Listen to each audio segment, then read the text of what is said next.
Hello dear student, स्वागत है आप सभी का एयर केमिस्ट्री क्लासेस में। और आज अपने क्लास का टॉपिक है अल्डोल कंडेंसेशन और उसके दो वेरिएंट भी हम लोग जानेंगे, क्रॉस अल्डोल कंडेंसेशन और retro aldol condensation with mechanism.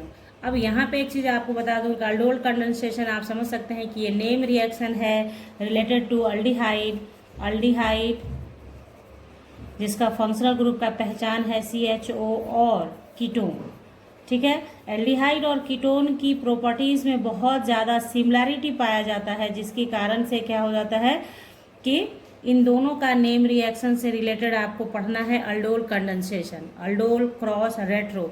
ये तीनों एक दूसरे से रिलेट करेगा, लेकिन सबसे उसका जो मुख्य है वो अल्डोल कंडेंसेशन है। इसलिए सबसे पहले अल्डोल कंडेंसेशन पढ़ेंगे, देन इसको हम लोग पढ़ेंगे। और इसमें मुख्य रूप से आपको मैकेनिज्म समझना है कि किस तरह से रिएक्शन होता है। ठीक है, तो बने रहिएगा साथ में जब तक वीडियो चलती रहे और सही तरीके से समझिएगा, क्योंकि क्वेश्चन अगर आता है, देखिए एक तो 12th में क्वेश्चन आ सकता है, और दूसरी बात कि अगर आप किसी कॉम्पिटेटिव एग्जाम की तैयारी कर रहे हैं तो उसमें भी मैकेनिज्म से रिलेटेड क्वेश्चंस आते हैं। कैसे क्वेश्चंस आते हैं वो जब हम लोग इस थ्योरी को आगे की ओर बढ़ाएंगे तब जानेंगे। ठीक है, तो ये था इंट्रोडक्शन। अब हम लोग पढ़ेंगे अल्डोल कंडेंसेशन। अगर आप चैनल पे पहली बार विजिट कर रहे हैं, पहली बार आए हैं, तो चैनल को सब्सक्राइब करना बिल्कुल नहीं भूलें। सब्सक्राइब करें विथ बेल आइकन, जो आप लोग अक्सर भूल जाते हैं, और लाइक शेयर तो कर ही दीजिएगा। चलिए स्टार्ट करते हैं वीडियो। तो देखिए अल्डोल कंडेंसेशन कब होगा, ये मार्क कीजिएगा इस चीज़ को कि aldol condensation aldehyde and ketones having at least one alpha hydrogen. Alpha hydrogen किसे कहते हैं? फंक्शनल ग्रुप के जस्ट बाद जो कार्बन होता है उसे अल्फा कार्बन कहते हैं, और उस पर लगा हुआ जो हाइड्रोजन होता है उसे अल्फा हाइड्रोजन कहते हैं। ये आपको पता है, मैंने भी बताया है आपको अपनी वीडियो में अल्फा टाइप्स ऑफ कार्बन और हाइड्रोजन, जहां मैंने आपको पढ़ाया है। सारी वीडियो का लिंक डिस्क्रिप्शन बॉक्स में दे दूंगी, आपको जो आपके लिए यूजफुल हो उसे देखिएगा। तो अल्फा हाइड्रोजन, ठीक है, at least one alpha hydrogen undergo a reaction in presence of dilute alkali, यानी वाटर सोल्यूबल बेस को अल्कली कहते हैं। तो alkali as catalyst to form beta hydroxy aldehyde या अल्डोल उसको बोलेंगे, और बीटा हाइड्रोक्सी कीटोन्स या उसको कीटोल बोलेंगे रेस्पेक्टिवली। यानी कहने का मतलब, अगर एग्जामिनेशन में आता है इतनी बात तो आपको लिखना ही है, इसलिए ध्यान रखिएगा कि अल्डोल कंडेंसेशन, कभी कभी ऑब्जेक्टिव क्वेश्चंस भी आता है कि आपको 4 ऑप्शंस दिए रहते हैं और उसमें से दिया होता है कि इसमें से कौन सा ऐसा कीटोन या एल्डिहाइड है जो अल्डोल कंडेंसेशन शो नहीं करेगा। तो आपको ध्यान रखना है कि अल्डोल कंडेंसेशन के लिए कंडीशन क्या है? Alpha hydrogen, at least one alpha hydrogen होना ही चाहिए, तब अल्डोल कंडेंसेशन होता है। ठीक है, तो एक अल्फा हाइड्रोजन होना चाहिए, चाहे वो अल्डिहाइड हो या कीटोन, और होगा किसके प्रेजेंस में रिएक्शन, यानी कैटलिस्ट क्या होना चाहिए? अल्कली होना चाहिए, यानी वाटर सॉल्युबल बेस होना चाहिए। तो प्रोडक्ट बनता है बीटा हाइड्रोक्सी एल्डिहाइड, जिसे अल्डोल कहते हैं शॉर्ट फॉर्म में। क्यों कहते हैं वो आगे बताती हूँ आपको। तो ठीक है, यहाँ देखिए इस रिएक्शन का नाम हो जाता है अल्डोल रिएक्शन। यहाँ आप देखिए रिएक्शन एग्जाम्पल में है एसिटल्डिहाइड है ये, ठीक है, डाइल्यूट NaOH के प्रेजेंस में रिएक्शन होगा। मैकेनिज्म अभी बताया जाएगा आपको कि ये कैसे हुआ। तो यहाँ पे प्रोडक्ट जो आपके सामने दिख रहा है, तो देखिए CHO फंक्शनल ग्रुप हो गया, फंक्शनल ग्रुप से सटा हुआ जो कार्बन हुआ वो अल्फा कार्बन, इससे लगा हुआ हाइड्रोजन अल्फा हाइड्रोजन। तो अल्फा के जस्ट बाद का जो कार्बन होता है वो होता है बीटा, उसके बाद गामा, अल्फा बीटा गामा, उसके बाद डेल्टा, आगे बढ़ता चला जाता है। ठीक है, तो यहाँ पे देखिए प्रोडक्ट क्या कह रहा है आपको? बीटा हाइड्रोक्सी एल्डिहाइड देगा। तो बीटा पे हाइड्रोक्सी ग्रुप हुआ, एल्डिहाइड मेन ग्रुप है, तो बीटा हाइड्रोक्सी एल्डिहाइड बना, यानी इसी को अल्डोल कहते हैं। क्यों? क्योंकि एल्डिहाइड का अल लिया जाता है एल्ड, और अल्कोहल से ओल लिया जाता है, तो एल्डोल, यानी कि अल्डिहाइड, और उसमें एल्डिहाइड ग्रुप भी प्रेजेंट है और अल्कोहलिक ग्रुप भी प्रेजेंट है, इसलिए उसका शॉर्ट फॉर्म जो आजकल के डेट में आप लोग तो देखते हैं बहुत ट्रेंडिंग है कि 2 आदमी का नाम मिला के एक कर दिया जाता है। किस तरह से, जैसे अभी देख रहे हैं आप विराट कोहली अनुष्का शर्मा को मिला के विरुष्का बोलते हैं आप लोग ना, उसी तरह से अल्डिहाइड और अल्कोहल को मिला के अल्डोल, कीटोन और एल्डिहाइड को, कीटोन और अल्कोहल को मिला के कीटोल, इस तरह का। देखिए केमिस्ट्री कितना एडवांस है, पहले से ही ऐसा काम करता आ रहा है। ठीक है, तो यहाँ पे फिर आगे देखिए, इसी चीज, इस रिएक्शन को जब आप हीट कर देंगे, इस प्रोडक्ट को जब हीट करेंगे तो वाटर मॉलिक्यूल लूज कर देगा और आपको क्या होगा, अनसैचुरेटेड कंपाउंड प्राप्त होगा। तो ये कैसे होता है इसका मैकेनिज्म अभी आपको बताया जाएगा। ठीक है, तो इतनी बात आपने समझ ली कि ये आपको इतना लिखना है। अब मैकेनिज्म पूछा जाएगा, मैकेनिज्म बताया जाएगा। उसी तरह से कीटोन्स सेम रिएक्शन शो करेगा। तो यहाँ देखिए, ये प्रोडक्ट जो बना ये कीटोल है, यानी कि बीटा हाइड्रोक्सी कीटोन है। ये आपका कीटोनिक ग्रुप है, तो ये आपका क्या होगा, ये अल्फा, ये बीटा, तो बीटा हाइड्रोक्सी कीटोन हो गया। और जब ये आप वाटर लूज करेगा तो अल्फा बीटा अनसैचुरेटेड हाइड्रोकार्बन बनाता है। ठीक है, तो ये चीज़ है कि अब आपको करना क्या है कि अब देखिए यहाँ पे कैसे नाम कैसे आया, आपने जो देखा अल्डिहाइड प्लस अल्कोहल है। ठीक है ना, तो इसमें से क्या हुआ, इससे अल लिया गया और इससे ओल लिया गया, तो अल्डोल। उसी तरह से कीटोन प्लस अल्कोहल, तो क्या बना, कीटोन। क्लियर, नाम कैसे हुआ। अब देखिए, लेकिन कीटोल कंडेंसेशन नहीं बोलते हैं। जब भी नेम रिएक्शन आपको पूछा जाएगा तो अल्डोल कंडेंसेशन ही बोला जाता है। क्यों, क्योंकि जैसे कीटोन और एल्डिहाइड का जो प्रॉपर्टीज है वो बहुत ज़्यादा हद तक सिमिलर होता है, जिसकी वजह से अल्डोल कंडेंसेशन में ही दोनों को पढ़ते हैं। ठीक है, लेकिन आप जानिए कि कीटोल भी बोल सकते हैं, लेकिन क्यों नहीं बोला जाता है कीटोल के जगह पे अल्डोल भी बोलने से कोई दिक्कत नहीं है आपको, इसलिए क्योंकि दोनों की प्रॉपर्टीज में सिमिलैरिटी पाया जाता है। आपको सारी बातें पता होनी चाहिए। ठीक है, तो ये हो गया। तो देखिए यहाँ अल्डोल और कीटोल क्या होता है, रीडली लूज कर देता है वाटर मॉलिक्यूल और बनाता क्या है, alpha beta unsaturated carbonyl compound. ठीक है, alpha beta unsaturated carbonyl compound बनाता है, which are called aldol condensation product. इस प्रोडक्ट इसको alpha beta unsaturated carbonyl compound को बोलते हैं क्या, अल्डोल कंडेंसेशन। कंडेंसेशन के बाद ये बना है condensation product, and the reaction is called aldol condensation. इस रिएक्शन को क्या बोलेंगे, अल्डोल कंडेंसेशन बोलेंगे। ठीक है ना। तो इससे पहले जो मैंने आपको बताया वो वहां तक क्या था, वो अल्डोल रिएक्शन कहला रहा था। लेकिन जब वो वाटर मॉलिक्यूल लूज कर देगा, वाटर मॉलिक्यूल लूज करेगा यानी कंडेंसेशन जब उसका हो जाएगा, मॉलिक्यूल कंडेंस कर जाएगा, तब जो प्रोडक्ट बनेगा उसे बोलेंगे कंडेंसेशन प्रोडक्ट। और इस ओवरऑल रिएक्शन को बोलेंगे, जब आपने ये बना दिया प्रोडक्ट तो उसको बोलेंगे अल्डोल कंडेंसेशन रिएक्शन। ठीक है, अल्डोल कंडेंसेशन हो गया। क्लियर, कोई दिक्कत नहीं। अब यहाँ के बाद आप पढ़ेंगे मैकेनिज्म, कि मैकेनिज्म कैसे होता है। तो ध्यानपूर्वक देखिएगा, मैकेनिज्म फटाक से आपके समझ में आ जाएगा। कहीं कोई प्रॉब्लम हो तो कमेंट सेक्शन में बताइए। तो देखिए मैकेनिज्म करेंगे आप, तो मैकेनिज्म के लिए क्या है आपको, सबसे पहले क्या है, एल्डिहाइड हमने लिया था, टू मॉलिक्यूल्स आपको लेना है, ये ध्यान में रखिएगा, 2 मॉलिक्यूल्स लेना है, एक मॉलिक्यूल्स पर नहीं होगा, 2 मॉलिक्यूल्स लेंगे। तो पहले आप जो रिएक्शन बनता है वो आप बना लें। सो देखिए CH3 CHO plus CH3 CHO gives in presence of alkali क्या देता है आपको, CH3 CHOH CH2 CHO beta hydroxy aldehyde, ये बनता है, यही बनाना है। तो मैकेनिज्म स्टेप नंबर 1 देखेंगे आप। स्टेप नंबर 1 में सबसे पहला काम होता है कि रिएक्शन में या तो कार्बोकटायन बनेगा या कार्बोनायन बनेगा, रेडिकल बनेगा, इस चीज़ का आपको फैसला करना होता है मैकेनिज्म में। तो यहाँ पे जो बनेगा उसको देखिए। पहला फर्स्ट स्टेप होता है कार्बोकटायन या कार्बोनायन या फिर रेडिकल में कन्वर्ट करना। तो यहाँ सबसे पहले है आपका रिएक्शन में इन्वॉल्व रहेगा अल्फा हाइड्रोजन, क्योंकि डेफिनेशन कहता है कि अल्फा हाइड्रोजन के प्रेजेंस में ही होगा ये प्रोसेस।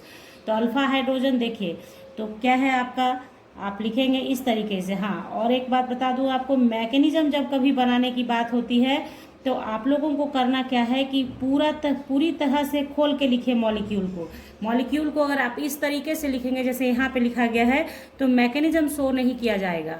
मैकेनिज्म शो करने के लिए बॉन्ड पूरी तरह से खुला हुआ होना चाहिए, यानी कि पूरी तरह से आपका मतलब कंप्लीट स्ट्रक्चर लिखिए, स्ट्रक्चर बनाइए मॉलिक्यूल का। तो यहाँ पे आपने बना लिया। अब आप ये समझ गए कि ये फंक्शनल ग्रुप है, तो ये अल्फा कार्बन है और अल्फा कार्बन का सटा हुआ अल्फा हाइड्रोजन है। क्लियर। अब यहाँ पे होगा क्या, ये जो अल्कली कैटलिस्ट है वो आएगा OH माइनस, और ये आपका काम करेगा किस चीज़ के लिए, देखिए ये अल्फा हाइड्रोजन है तो ये दोनों आपस में ये H+ आयन लेके जाएगा, तो H+ आयन लेके जाएगा यानी ये अपना इलेक्ट्रॉन छोड़ के जाएगा तो कार्बन पे आ जाएगा निगेटिव चार्ज। ये इसमें क्या है, इसका भी कार्बन का भी इलेक्ट्रॉन है, हाइड्रोजन का भी है।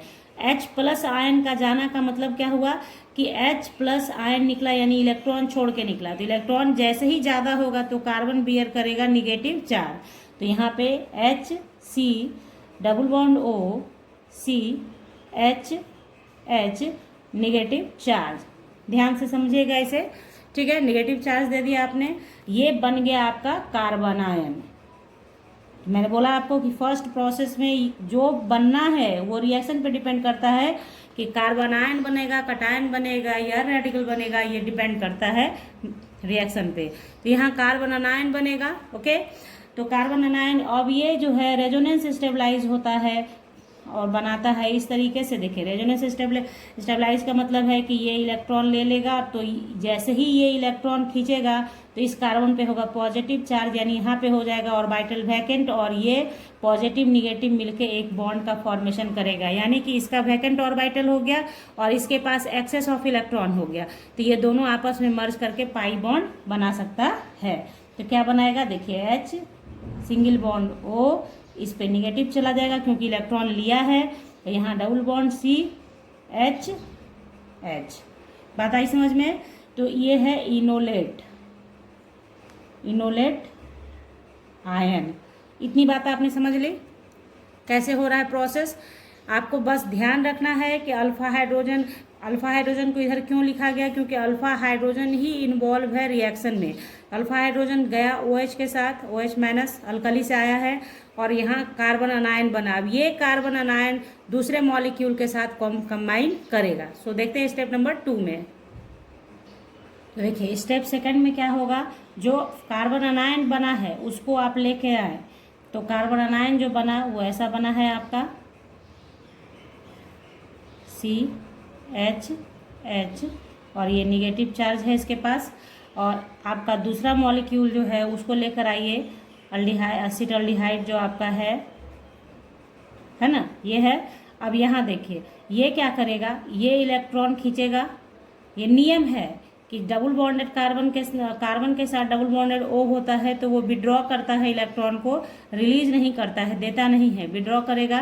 तो पाई इलेक्ट्रॉन को ये विड्रॉ करेगा अपनी तरफ, तो जैसे ही लेगा तो कार्बन के ऊपर हो जाएगा पॉजिटिव चार्ज। समझिए इस चीज़ को, यहाँ पे जैसे इलेक्ट्रॉन गया तो कार्बन का इलेक्ट्रॉन भी चला गया, तो यहाँ हो गया वैकेंट ऑर्बिटल, यानी ये पॉजिटिव चार्ज हो जाएगा, जिसके कारण ये दोनों आपस में मर्ज करेगा, यानी निगेटिव पॉजिटिव आपस में कनेक्ट करेगा और बॉन्ड बनाएगा, अट्रैक्ट करेगा एक दूसरे को। और देखिए यहाँ पे तो फिर क्या हो जाएगा, आपका मॉलिक्यूल को आप बस प्लस हो गया, ये माइनस हो गया, ये दोनों कंबाइन करेगा, तो इसको आप लिखिए यहाँ पहले C double bond O CH, bond बन गया, ये C आ गया इसके पास, और ये सिंगल बॉन्ड O निगेटिव हो जाएगा क्योंकि इलेक्ट्रॉन लिया है अपनी तरफ, समझ रहे हैं आप लोग। उसके बाद H है, H रहेगा और CH3 रहेगा, ठीक है। ये स्टेप नंबर 2 हो गया। अब स्टेप थर्ड में क्या हो जाएगा आपका, स्टेप थर्ड में जो आपने बनाया है इसको, स्टेप थर्ड में देखिए क्या होगा, ये जो आपने बनाया इसको लिखे H C double bond O CH C single bond O negative H CH3, okay. इसका आप करेंगे हाइड्रोलिसिस, तो H2O से होगा। तो इससे जो वाटर से जो H+ आयन आएगा वो इस निगेटिव हाइड्रोजन के पास चला जाएगा। ध्यान से समझिए, जैसे H+ आयन, ये आप एक सिंपली समझते हैं कि वाटर कैसे टूटता है H+ आयन और OH- आयन में। तो ये H+ कहाँ चला आएगा, O के पास चला आएगा। तो कंबाइन करेगा यानी बनेगा C double bond O CH HC। देखिए O है, O निगेटिव है, H+ आएगा, दोनों कंबाइन कर लेगा, पॉजिटिव निगेटिव कंबाइन करेगा, OH हो गया। और आपका ये है। तो देखिए आप जानते हैं कैटलिस्ट कभी भी किसी भी रिएक्शन में खर्च नहीं होता, ये आपको पता है कैटलिस्ट के बारे में। कैटलिस्ट सिर्फ क्या करता है, आपके रिएक्शन के रेट को बढ़ा देता है, आपके रिएक्शन में हेल्प करता है, आपको इनिशिएट करता है रिएक्शन को। तो यहाँ पे क्या हुआ, वाटर के चलते ये H+ आयन तो इसके पास आ गया, और OH- जो आपका रिएक्शन कैटेलाइज हुआ था जिसकी वजह से, वो फिर से आपको OH- मिल जाएगा, जो फर्दर रिएक्शन के लिए आपके काम आता रहता है। तो ये जो आप देख रहे हैं, ये जो आपका बना, तो यहाँ पे देखिए ये अल्फा है, सॉरी ये आपका अल्फा हुआ, ये बीटा हो गया। तो ये जो बना आपका क्या बना, बीटा हाइड्रोक्सी बना, बीटा हाइड्रोक्सी एल्डिहाइड बन गया, पहला प्रोडक्ट आपने बना लिया। ठीक है, अब इसी को आप क्या करेंगे, कंडेंस कर देंगे। तो कंडेंसेशन कैसे होगा, इसको कंडेंस कीजिए। लाइए स्टेप नंबर 4 बताती हूँ आपको। स्टेप नंबर 4, इस चीज़ को पूरी तरह से लिखिए यहाँ पे। C double bond O HC OH CH3। अब आपको करना क्या है, हीट कीजिएगा। तो हीट करते ही आपका H2O निकल जाएगा। तो कैसे निकलेगा, ये जो है आपका अल्फा हाइड्रोजन और बीटा हाइड्रोक्सी ग्रुप जो है ये आपस में कंबाइन करेगा और H2O निकल जाएगा और बनेगा HCH।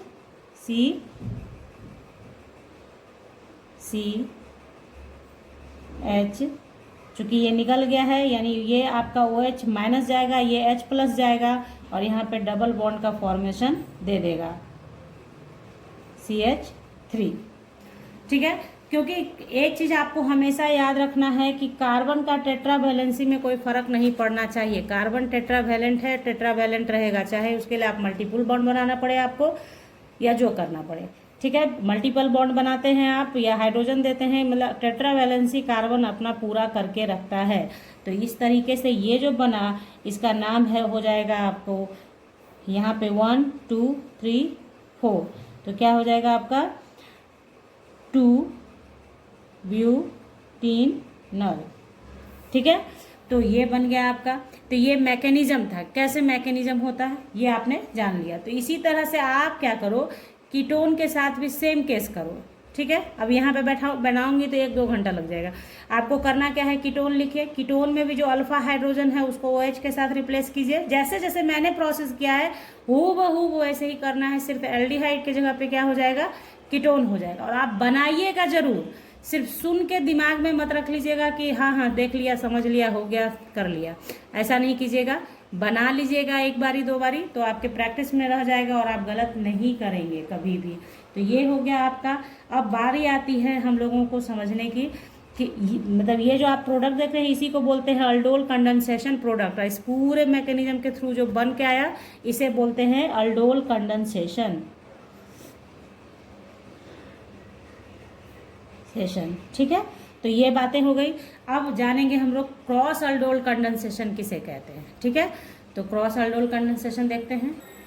तो देखिए क्रॉस अल्डोल कंडेंसेशन क्या होता है, when aldol condensation is carried out between 2 different aldehyde and और ketones, it is called cross aldol condensation. यानी कि जब 2 डिफरेंट एल्डिहाइड या 2 डिफरेंट कीटोन्स या एल्डिहाइड प्लस कीटोन्स के बीच में अल्डोल कंडेंसेशन करवाया जाता है तो उसे क्रॉस अल्डोल कंडेंसेशन कहते हैं। अभी जो आपने ऊपर अल्डोल देखा उसमें आपने क्या देखा, 2 मॉलिक्यूल्स ऑफ सेम एल्डिहाइड था और 2 मॉलिक्यूल्स ऑफ सेम कीटोन था। लेकिन यहाँ क्या है कि सिर्फ आपको डिफरेंट एल्डिहाइड और डिफरेंट कीटोन्स या एल्डिहाइड प्लस कीटोन्स के बीच में अगर आप अल्डोल कंडेंसेशन करवाते हैं हैविंग अल्फा हाइड्रोजन, ये ध्यान रखिएगा, अगर अल्फा हाइड्रोजन के प्रेजेंस में है, अगर अल्फा हाइड्रोजन है तो क्या होगा, वो रिएक्शन क्या कहलाएगा, और क्रॉस अल्डोल कंडेंसेशन कहलाएगा। अब देखिए यहाँ पे एक सवाल तो तय है कि अल्फा हाइड्रोजन प्रेजेंट है तो किसी एक में है या दोनों में है, ये भी बातें आती हैं कि अगर मान लीजिए आपने दो अल्डिहाइड लिया, दोनों में अल्फा हाइड्रोजन है, या फिर आपने कीटोन और अल्डिहाइड लिया तो दोनों में अल्फा हाइड्रोजन है, तो फिर तो दोनों पार्टिसिपेट करेगा रिएक्शन में। तो ध्यान रखिएगा कि अगर लिया गया दोनों रिएक्टेंट, यानी if both of them contains alpha hydrogen atom, it gives mixture of 4 products. बात आ रही समझ में, मिक्सचर ऑफ 4 प्रोडक्ट देगा। क्यों देगा, क्योंकि अगर दोनों है और दोनों के पास अल्फा हाइड्रोजन है तो दोनों एक एक करके रिएक्शन करेगा, तो आपको 4 प्रोडक्ट मिले। ये देखिए क्रॉस अल्डोल कंडेंसेशन का मेन मतलब यही है कि जब 2 डिफरेंट अल्डिहाइड या कीटोन्स लेते हैं आप, 2 डिफरेंट अल्डिहाइड या कीटोन्स लेते हैं और प्रोसेस कराते हैं, तो आपके पास क्या होगा, डिफरेंट प्रोडक्ट मिलने की संभावना है, जिसमें आपको याद क्या रखना है दिमाग में कि अगर 2 ऐसा अल्डिहाइड या कीटोन आप लेते हैं जिसके पास कि दोनों ही के पास अल्फा हाइड्रोजन हो, ठीक है, तो वो 4 प्रोडक्ट देगा। ठीक है, तो देखिए कैसे देगा, इसका 2 मॉलिक्यूल एक प्रोडक्ट देगा जो यहाँ लिखा गया है। देखिए अब जस्ट हम लोगों ने पीछे बनाया है, तो ब्यूट टू इनॉल देता है, जैसे फ्रॉम 2 मॉलिक्यूल ऑफ एथेनॉल लिखा हुआ है। ठीक है, ये आपकी एनसीईआरटी बुक में भी है, लेकिन यहाँ पे समझ लीजिए कि कैसे लिखा गया। जब 2 मॉलिक्यूल्स इसका कंबाइन करेगा तो ये प्रोडक्ट देगा, जब 2 मॉलिक्यूल्स ऑफ इसका रिएक्ट करेगा तो आपको ये प्रोडक्ट देगा 2 methyl pent 2 enal from 2 molecule of propanal, यानी 2 मॉलिक्यूल अलग अलग से ये करेगा तो ये 2 प्रोडक्ट आ गया। लेकिन जब यही दोनों मॉलिक्यूल आएगा अलग से, जैसे एक बारी इसका अल्फा हाइड्रोजन को कार्बन आनायन में कन्वर्ट कर दीजिएगा, तब एक प्रोडक्ट देगा। देखिए यहाँ लिखा हुआ है एक 3rd नंबर प्रोडक्ट, ठीक है, 2 मिथाइल ब्यूट 2 इनल, ठीक है ना।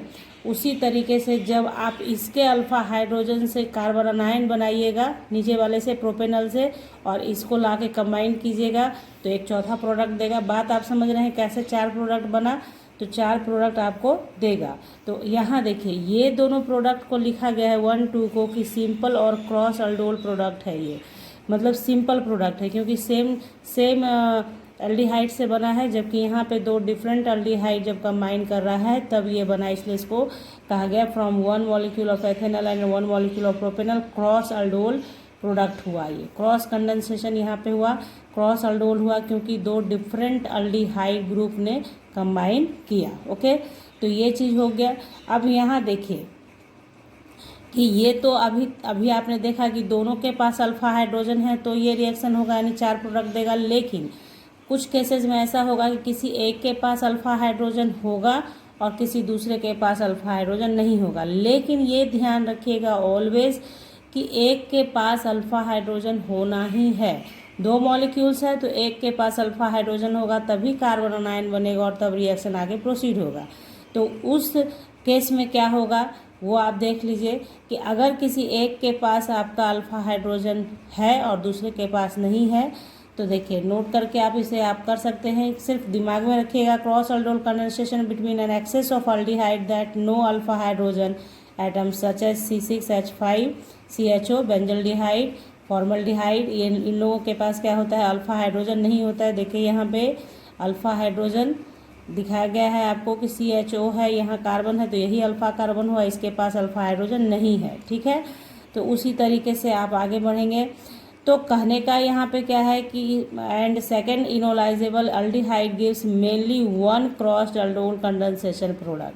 इसमें एक ही अल्डोल कंडेंसेशन प्रोडक्ट आपके पास आएगा अगर आपके पास एक ऐसा है जिसके पास अल्फा हाइड्रोजन नहीं है। समझ में आ रही है बात, क्योंकि अल्फा हाइड्रोजन जिसके पास होगा वही कार्बन आनायन बनाएगा और वही दूसरे के साथ कंबाइन करेगा, इसलिए सिर्फ एक ही प्रोडक्ट आपका main cross aldol condensation product होगा। ठीक है, ये देखिए यहाँ पे फॉर्मल्डिहाइड है, ये एसिटल्डिहाइड है, तो इसके पास तो अल्फा कार्बन है इसलिए अल्फा हाइड्रोजन भी है, तो ये कंबाइन करेगा तो मात्र एक ही अल्डोल कंडेंसेशन प्रोडक्ट आपको देगा। तो इसका आप ये कॉमन नेम है, मतलब ये फेमस नेम है, इसका इस्तेमाल होता है आईयूपैक सिस्टम की तरफ भी।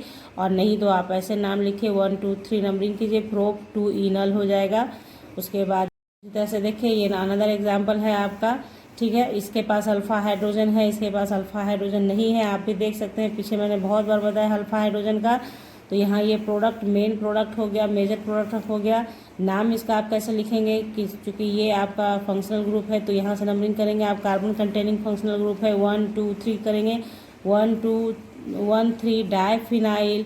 प्रोप का मेन चेन 3 कार्बन का, तो प्रोप डबल बॉन्ड 2 पोजिशन पे, प्रोप 2 इन, और मेन ग्रुप कीटोन है इसलिए 1 ओन, ठीक है।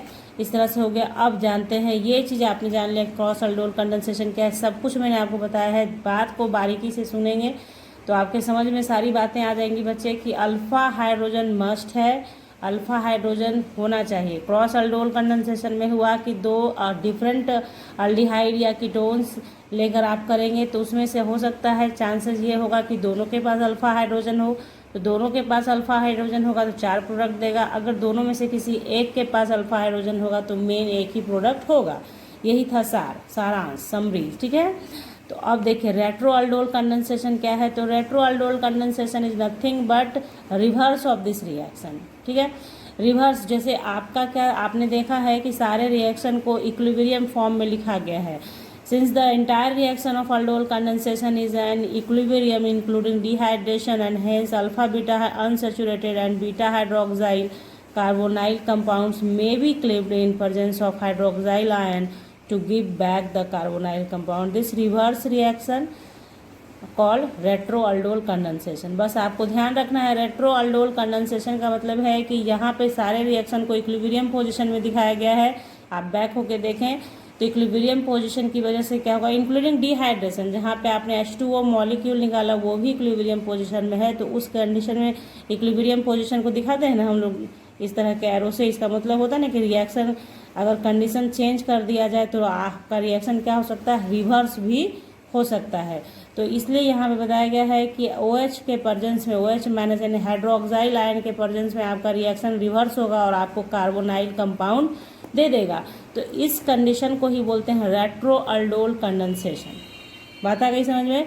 तो रेट्रो अल्डोल कंडेंसेशन कैसे हो, जैसे यहाँ पे देखिए ये बीटा हाइड्रोक्सी कार्बोनाइल कंपाउंड है जो आपका प्रोडक्ट बनता है। तो बीटा हाइड्रोक्साइल कंपाउंड जो है आपको उसी समय आप अगर हाइड्रोक्साइल आयन डाल देते हैं तो क्या हो जाएगा, ये ब्रेक करेगा और फिर से आपका जो कार्बोनाइल कंपाउंड था वो आपको रिवर्ट कर देगा। That is called retro aldol condensation. तो आई होप कि आप लोग अल्डोल कंडेंसेशन को पूरी तरह से समझ चुके हैं कैसे होगा। जो इम्पॉर्टेंट बात है उसे बार बार रिपीट किया है मैंने, ताकि आपका ऑब्जेक्टिव क्वेश्चंस भी नहीं छूटे इससे रिलेटेड। तो अगर आपके समझ में आया है तो वीडियो को लाइक दीजिए, शेयर कर लीजिए अपने दोस्तों के साथ, चैनल को सब्सक्राइब कीजिए विथ बेल आइकन, ताकि जब वीडियो डालूंगी मैं आपको तो नोटिफिकेशन जाएगा और आप उसे समय से देख पाओगे। मिलते हैं नेक्स्ट वीडियो के साथ नेक्स्ट वीडियो में, तब तक के लिए bye, thank you, take care, have a nice day बच्चों।